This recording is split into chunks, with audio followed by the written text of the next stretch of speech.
va a pasar con la cuarentena después del 10 de mayo? Y tenemos que ver cómo evolucionamos de acá al 10 de mayo. En verdad,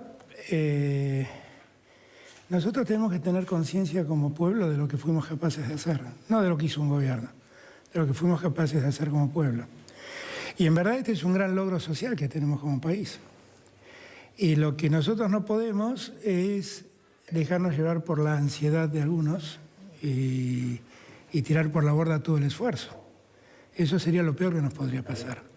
¿No siente que de alguna manera la cuarentena se rompió de hecho? Usted habla de ansiedad, pero hay gente que también siente angustia en este momento de encierro. Por eso yo, en el último decreto, recomendé las salidas, que se autoricen las salidas.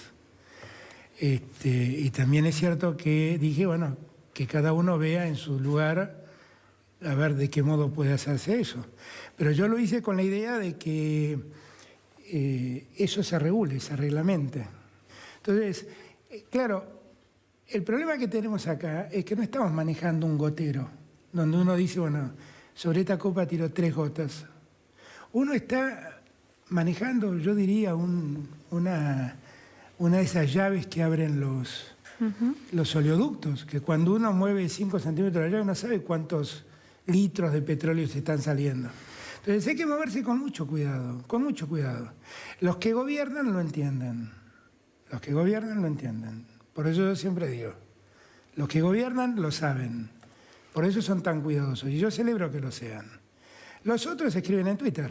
¿Quiénes son los otros? En Twitter, claro, los otros, los que dicen, no, se terminó la cuarentena, dejen salir a la gente. En Twitter es facilísimo opinar, pero después hay que hacerse cargo de las cosas. ¿Qué le enoja tanto de las redes? Que a veces se dicen cosas muy irresponsables, muy irresponsables. ¿Por qué le da tanta importancia? Porque mucha gente cree. Porque hay mucha gente de buena fe que lee y cree. Y no se da cuenta que está consumiendo una noticia falsa, o una opinión antojadiza, o una opinión irresponsable. ¿Usted cree que la gente, de todos modos, saquemos las redes sociales, la gente está pidiendo por una cuestión salir a la calle, no, pero también que la economía se siente presionado para flexibilizarlo un poco pero más? a todos nos preocupa la economía, ¿eh? Okay. A todos nos preocupa. A mí también me preocupa. Tuve esta tarde una reunión con el grupo de los 6, ahí estaba la UIA, la Sociedad Rural, la Cámara de Comercio, la Bolsa de Comercio, el sector de la construcción, los bancos y la CGT. Y estuvimos hablando de eso. A todos nos preocupa, a todos nos preocupa. Pero nos preocupa la salud de la gente. ¿Nunca duda de esta... Usted habla del tablero, de la economía, de la salud? No, yo dudo. ¿No le genera duda? Sí, por eso consulto. Pero lo que no tengo duda es el objetivo, ¿eh? El objetivo es que los argentinos pasemos esta pandemia tan dolorosa y paguemos por ese paso el menor dolor posible. Vuelvo al tema de la economía, porque si bien usted dice hay una sensación o hay que privilegiar la salud, hay que cuidarse, pero también hay un apremio, sobre todo en la Argentina, con más del 40% claro sí. de pobres que necesitan trabajar y tener un ingreso que muchas veces no llega, o que el gobierno lo anuncia y no llega, y llega tarde, no alcanza. Nosotros hemos hecho enormes esfuerzos, creo que nunca la Argentina, el Estado Nacional hizo tantos esfuerzos por llegar a tanta gente. Pero esa no es la solución. La solución es que la economía vuelva a funcionar y la gente trabaje y se gane su ingreso. Esa es la solución. La pregunta es que, ¿cómo es el modo? ¿Cuándo es el momento? Yo lo que no quisiera es que la urgencia por trabajar termine contaminando un barrio. Porque mucha de esta gente vive en barrios muy humildes, en lugares de mucha concentración humana, donde se infecta uno y donde puede contagiar a muchos en muy poco tiempo. Y eso es lo que yo trato de evitar. Pero igual lo que sí tenemos que hacer es paulatinamente ir levantando la cuarentena para que todo recupere la normalidad. Yo tengo el mismo interés que todos ustedes de que la economía vuelva a funcionar. La pregunta es, sépanlo, que si el problema se desata, ¿quién va a ser el responsable de eso? ¿No? Háganse esa pregunta. Bueno, por eso pregunto. Como yo soy responsable de la vida de los argentinos, soy muy cuidadoso. El mensaje del lunes no va a ser entonces el mismo, porque los mensajes de prórroga de la cuarentena venían siendo iguales, como, bueno, prorrogamos porque es importante. Y en el medio iban abriendo zonas de la economía. ¿El del lunes no va a ser? Es que quiero ver el lunes, cuando llegue el lunes, en qué punto estamos. Porque, Luciana, si vos mirás el cuadro que nosotros, que es un plan, porque todos hablan como si nosotros fuéramos unos locos que vamos. Nosotros nos dimos un plan para ver cómo esto podía evolucionar. Nosotros tendríamos, para poder pasar a la próxima etapa, lograr que el ritmo de contagio, o sea, que el contagio se duplique cada más de 25 días. Cuando tomamos la última medida, estaban 17 días. Entonces tenemos que ver a dónde llegamos. Presidente, va a haber un día después de la pandemia y algunos dicen, bueno, y la pregunta es sobre el plan económico, y algunos dicen que usted está pensando que tiene en la cabeza una idea del plan Marshall, una cosa para la Argentina. ¿Es así? Y si es así, ¿qué idea tiene? Nosotros con Martín pensamos un plan para la Argentina, que es un plan macroeconómico, que lo que más busca es una Argentina que crezca, que se desarrolle y que tenga una deuda que sea sustentable. La solución de la deuda todavía es un problema para la Argentina. Y estamos esperando a ver cómo evoluciona. El 8 de mayo nos hemos puesto como fecha para que se acepte o no la oferta y tenemos pensado cómo tiene que ser el día después en un caso o en otro. En el medio nos apareció la pandemia. Ahora, la pandemia dio vuelta al mundo, ¿eh? No es que nos dio vuelta a nosotros. Maru, complicó al mundo, esta es la verdad. Y cuando yo el otro día miraba una nota de un ex premier italiano que decía que el mundo se había argentinizado. Y entonces me puse a leer. Claro, hablaba un poco del modo de cómo Argentina había encarado la solución de la pandemia, pero básicamente hablaba de la cantidad de deuda que iba a aparecer en el mundo. Y de países endeudados y de países en default. Días atrás también hablé con Jeffrey Sachs y Jeffrey Sachs me decía, no te preocupes tanto por el default, porque el mundo va a estar en default. Va a haber más de 40 países en default. La deuda europea ha crecido un 20% en un mes. Explotó la realidad de la economía europea. Estados Unidos va a tener un déficit fiscal, calculan, del 10-12%. Va a ser otro mundo, va a ser otro mundo. Ahora, ese mundo también nos da oportunidades, ¿no? Porque, por ejemplo, nosotros creímos en el 2008 que el capitalismo financiero se había terminado, ese capitalismo que especulaba. Y creímos que se había terminado porque las hipotecas subprime demostraron la debilidad de ese sistema. Pero no se terminó. En cuanto tomaron aire, volvieron al sistema. Ahora estamos en una disyuntiva mucho más profunda. La disyuntiva es que de repente apareció un ser imperceptible a la vista humana, que es un virus, que se puede llevar puesto a millones de consumidores en poco tiempo, y que cuando los consumidores desaparecen, las empresas empiezan a valer lo que realmente valen, y no lo que valen especulativamente. Y entonces se produce un derrumbe sostenido en todas las bolsas, que deja de ser noticia, porque la noticia sigue siendo la enfermedad. Pero la economía se ha derrumbado. Y el barril de petróleo cuesta $17. Y la economía hoy es otra. Entonces lo que uno se tiene que preguntar es cómo será la economía que se va a reconstruir después del coronavirus.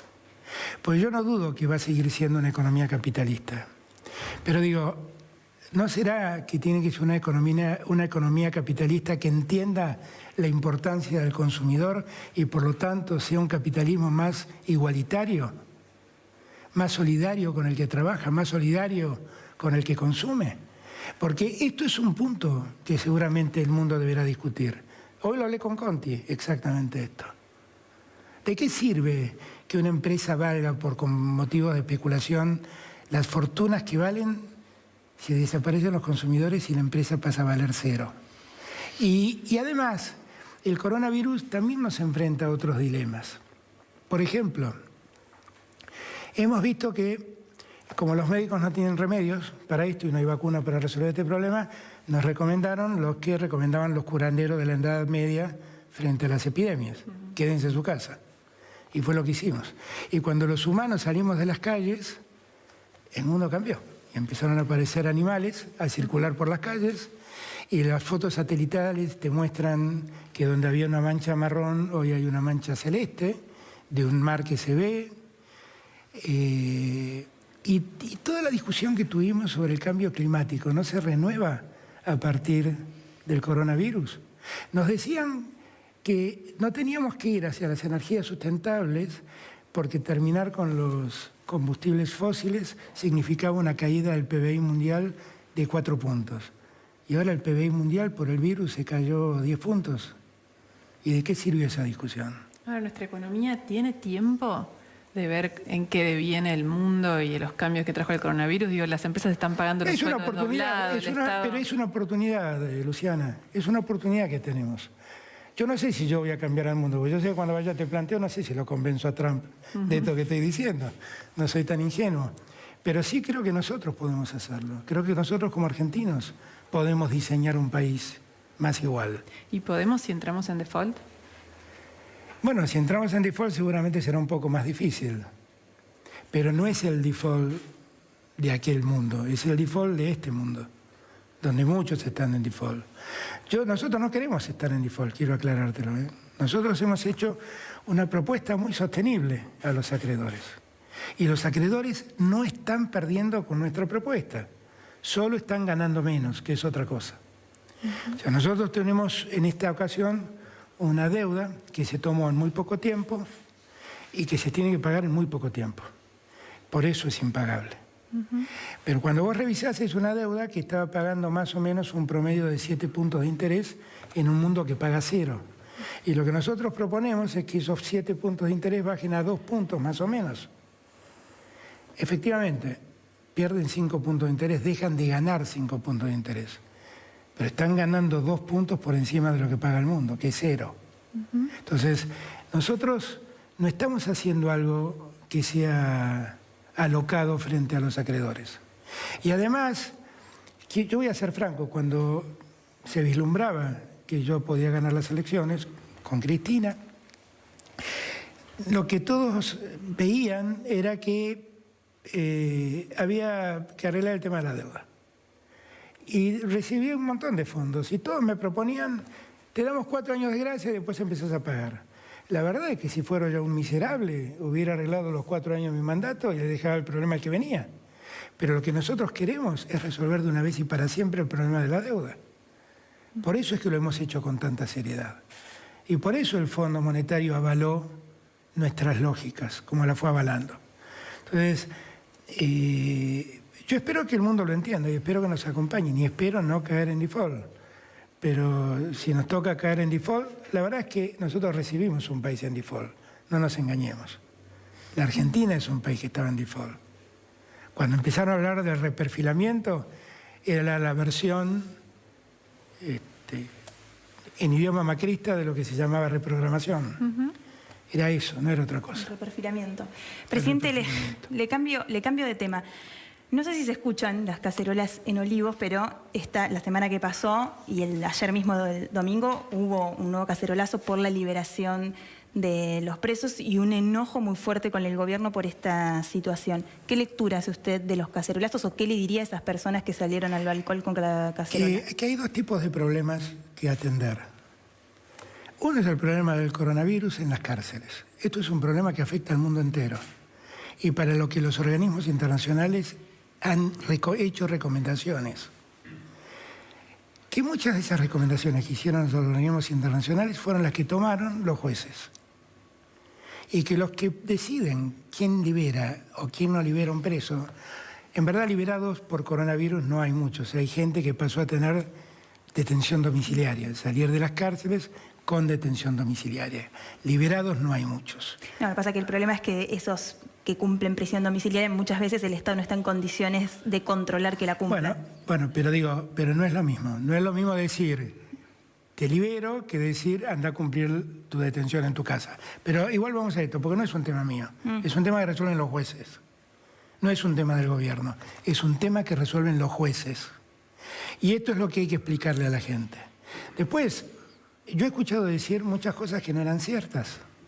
Cuando yo miro las estadísticas, el año pasado se escarceló, se dio libertades condicionales, se dio por cumplida la pena a mucha más gente que este año.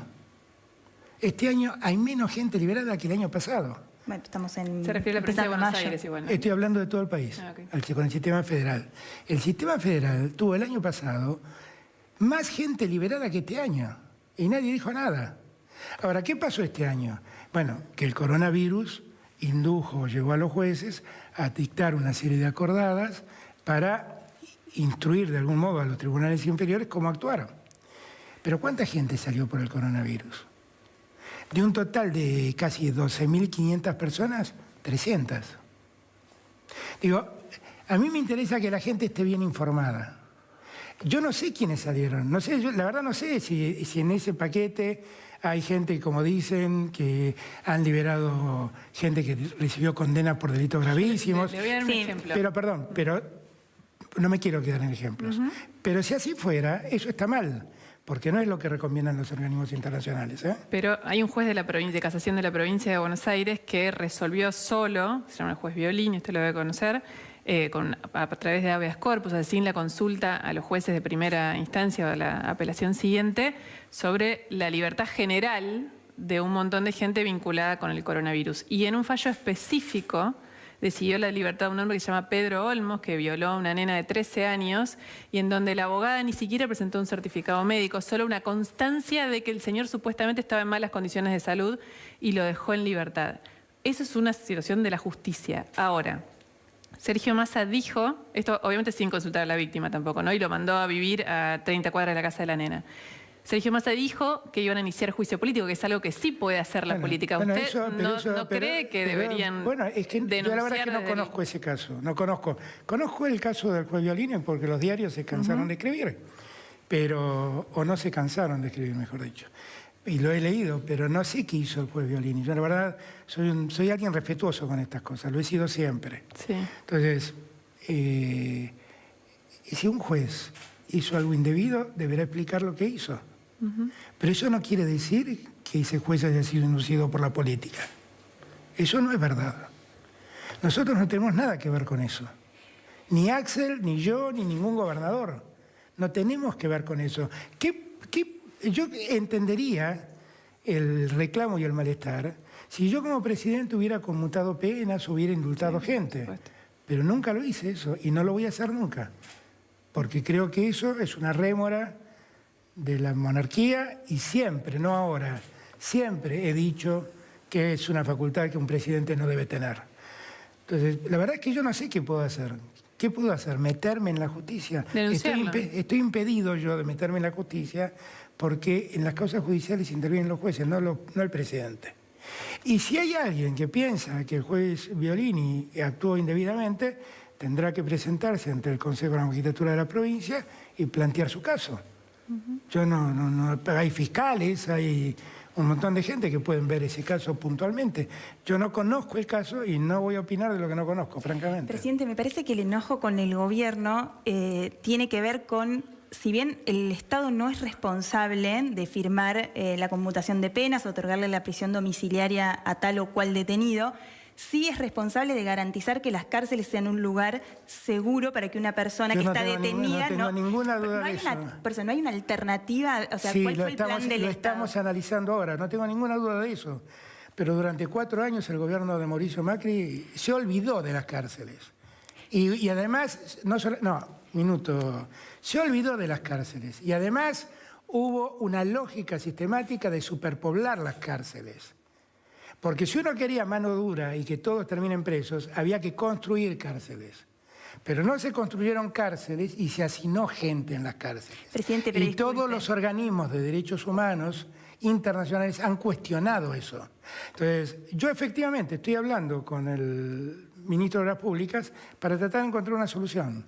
O sea, ver que los que están en situación de riesgo, aislarlos de la concentración carcelaria en lugares específicos, que hay que construir, que hay que armar, pero que hay sistemas que nos permitirían hacerlo a cierta velocidad. Efectivamente, porque eso ocurre.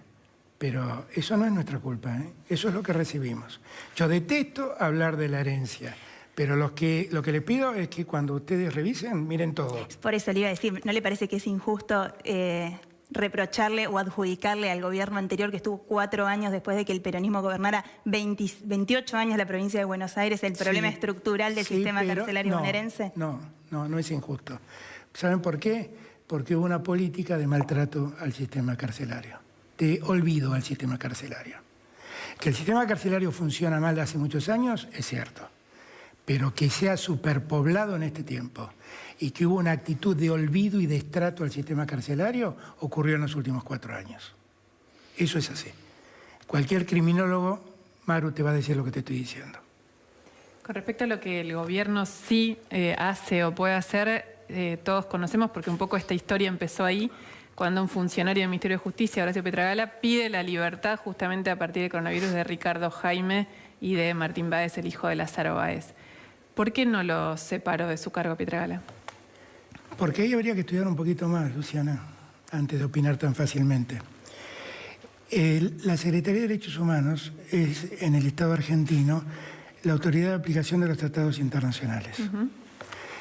La Comisión Interamericana de Derechos Humanos sacó, junto con Naciones Unidas, una recomendación para personas que pudieran estar en riesgo de ser afectadas por el coronavirus.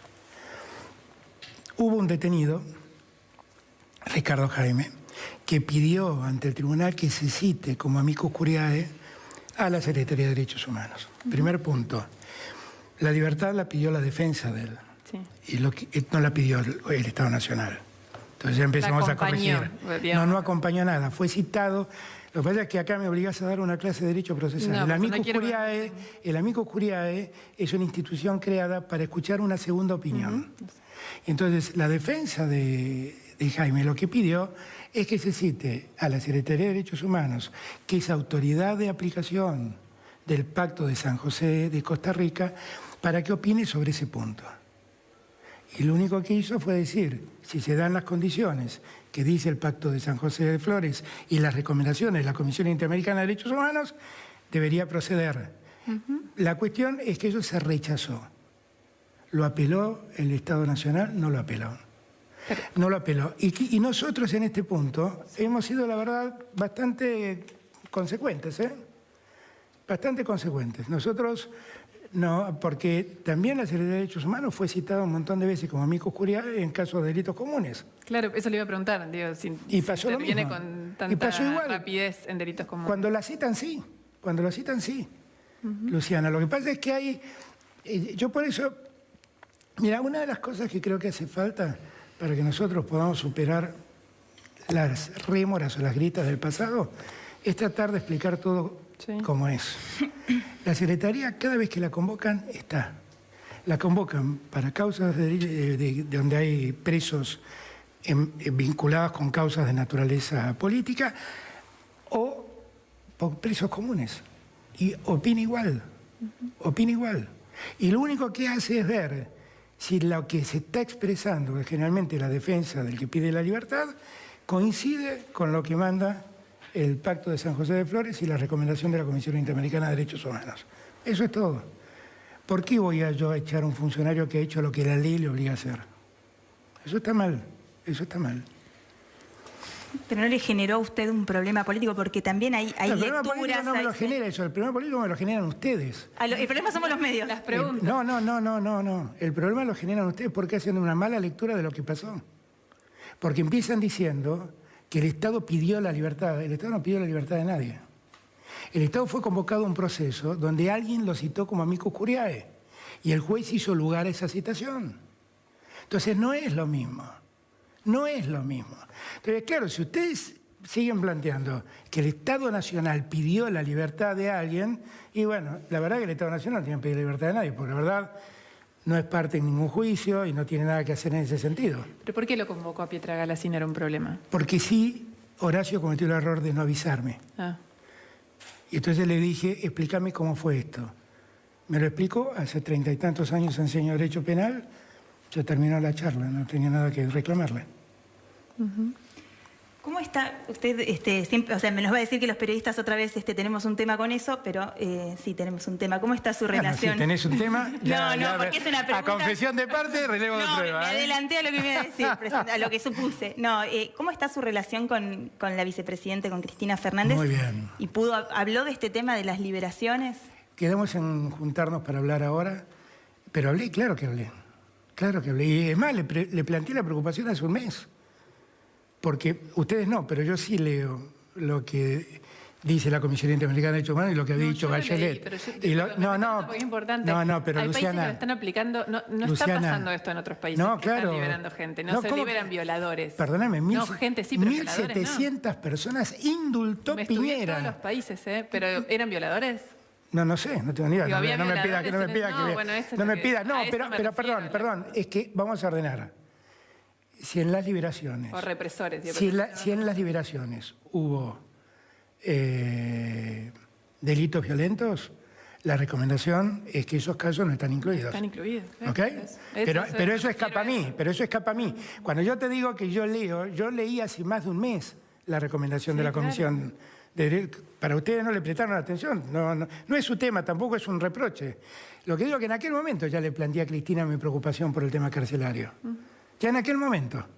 Y dije, bueno, esperemos a ver cómo los jueces actúan, a ver qué es lo que hacen los jueces. Las dos casaciones sacaron 2 acordadas que están muy correctamente escritas y están muy bien las instrucciones que dan, y después está eso cómo se ejecuta y cómo se cumple, pero eso escapa totalmente al Poder Ejecutivo. Y me llevo muy bien, estoy muy bien con Cristina. ¿Cómo es que dijo que van a ser amigos para siempre ahora? Claro, sí, definitivamente eso es así. Porque primero los dos tenemos una responsabilidad común. Y segundo, ya estuvimos distanciados mucho tiempo como para venir a discutir ahora. Esta semana empieza a sesionar el Congreso finalmente, en estas sesiones eso está remotas. Eso está muy bien. ¿Se va a tratar, usted apoya que se trate este impuesto a las fortunas de la Argentina? Bueno, eso lo tiene que resolver el Congreso, no lo sé. Siempre lo digo, cada vez que me lo preguntan, lo digo. Eso lo tiene que tratar el Congreso. Pero apoyaría que lo hagan. ¿Le vendría bien a su gestión esa recaudación? Miren, a mí me parece que estamos viviendo un momento excepcional. Primero, no es un impuesto. Es un aporte por única vez lo que se está planteando. Okay. No es un impuesto. Es un aporte único por única vez, porque si fuera un impuesto sería más complejo. Sería para siempre. Claro. El problema de Argentina son las únicas veces que quedan para siempre. No. Es que por su naturaleza... ¿Sabes si es para...? Es que por su naturaleza, Maru, no podría ser de otro modo. O sea, si yo te digo que vos tenés que pagar un impuesto por tu riqueza... y todos los años tenés que pagarlo, cada vez vas a tener menos riqueza, porque el impuesto te lo va sacando. Entonces, por su naturaleza no puede ser así.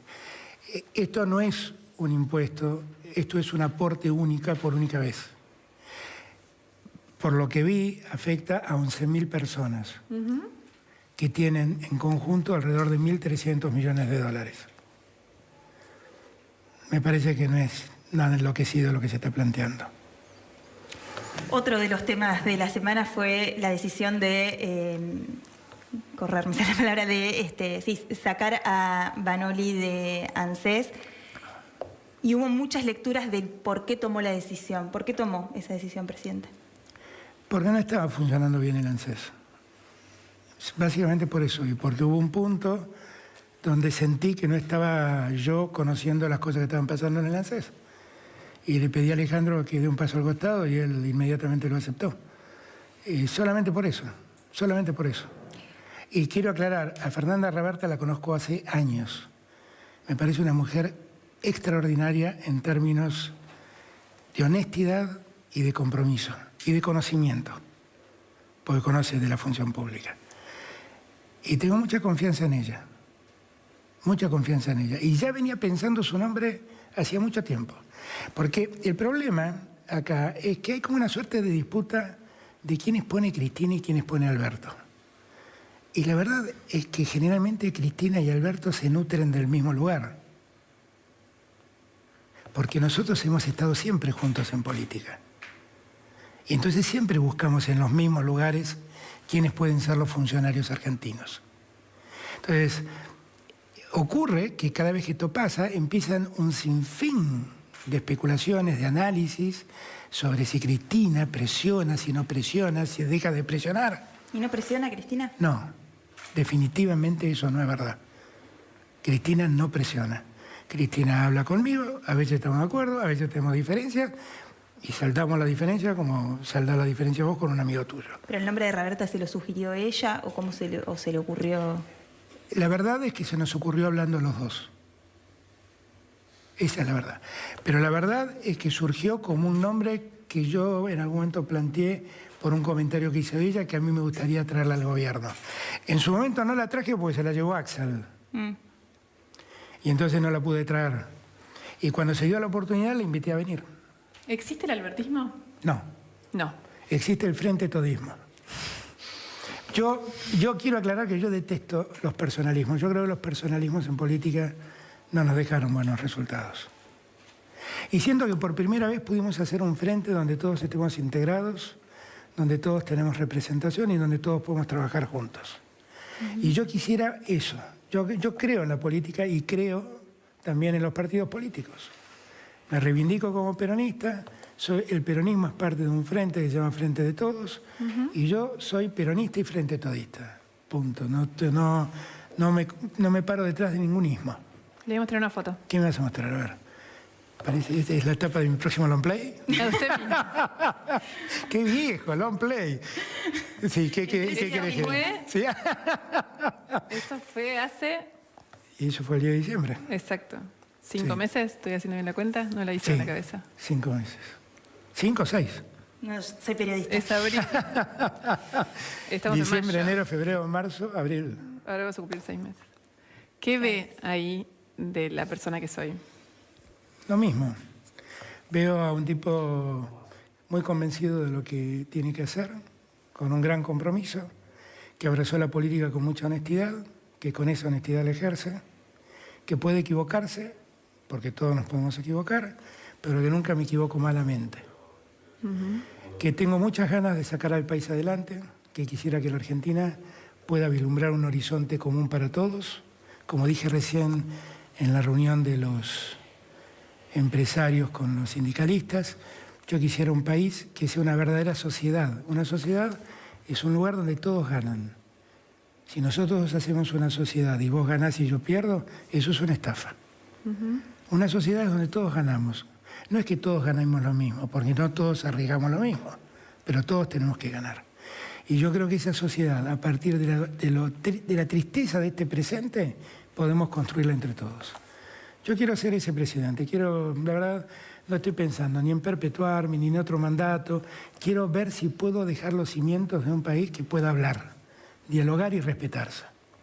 ¿Con lo del coronavirus nunca tiene miedo? ¿Miedo a qué?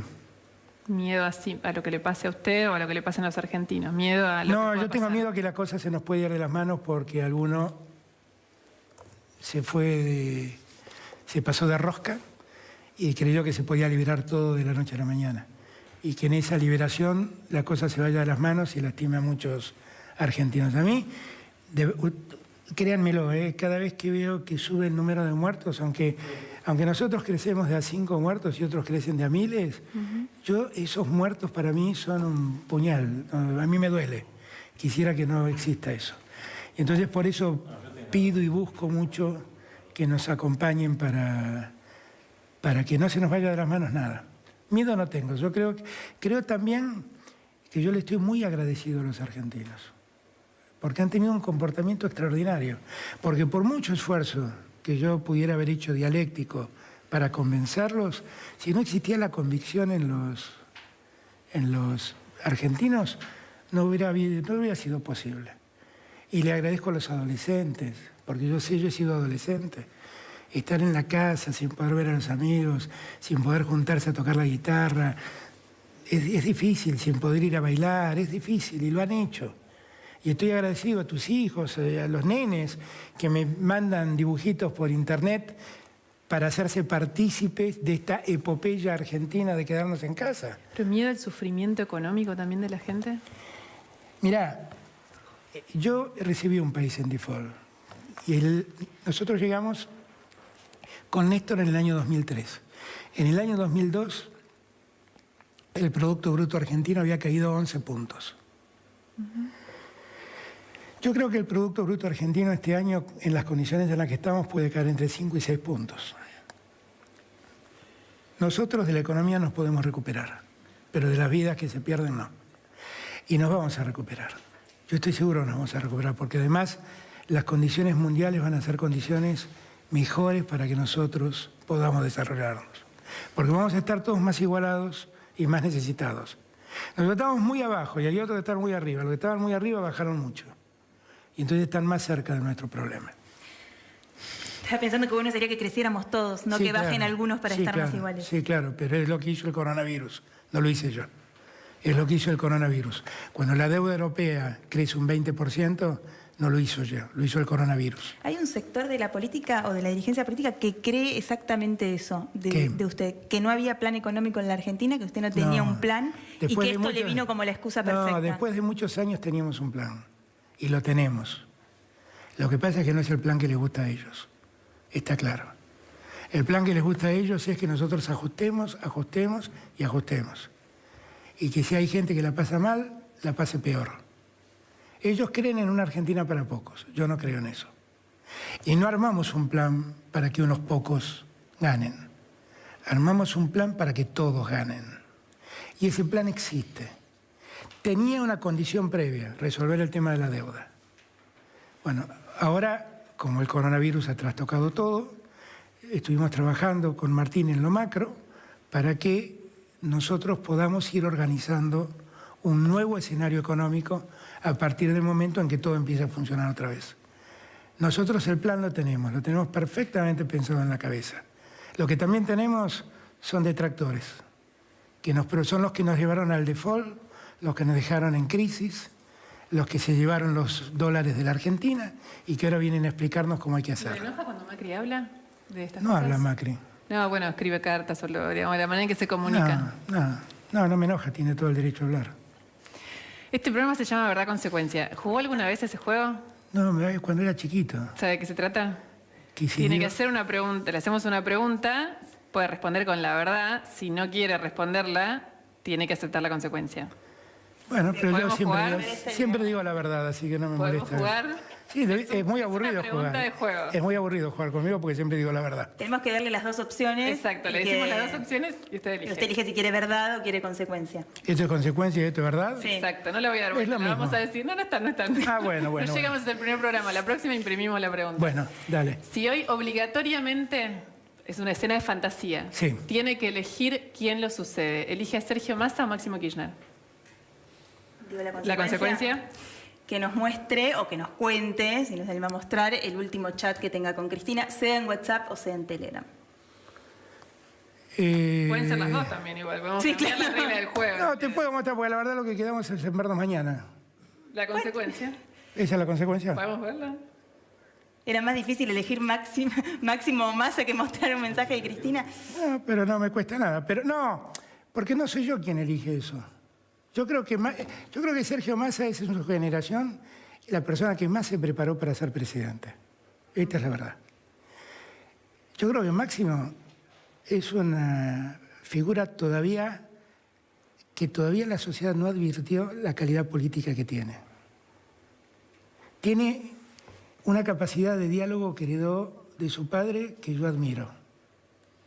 Y tiene una vocación de concebir la política como un hecho colectivo, igual al que tiene su padre y Cristina. Y yo creo que él tiene un futuro promisorio. Si yo no quiero los personalismos, ¿vos te pensás que yo voy a dejar un heredero? No. El heredero lo elige la gente. Ese es el chat con Cristina, me muero de la cantidad. Le digo si quiere que vaya yo mañana a visitarla, me convida su mate cocido y salgo un poco de acá. Y me dice, no, prefiero yo a Olivos, mañana estoy ahí. Excelente. O sea que mañana viene Cristina Olivos. Tal vez. Gracias, presidenta. Gracias. Que estén bien.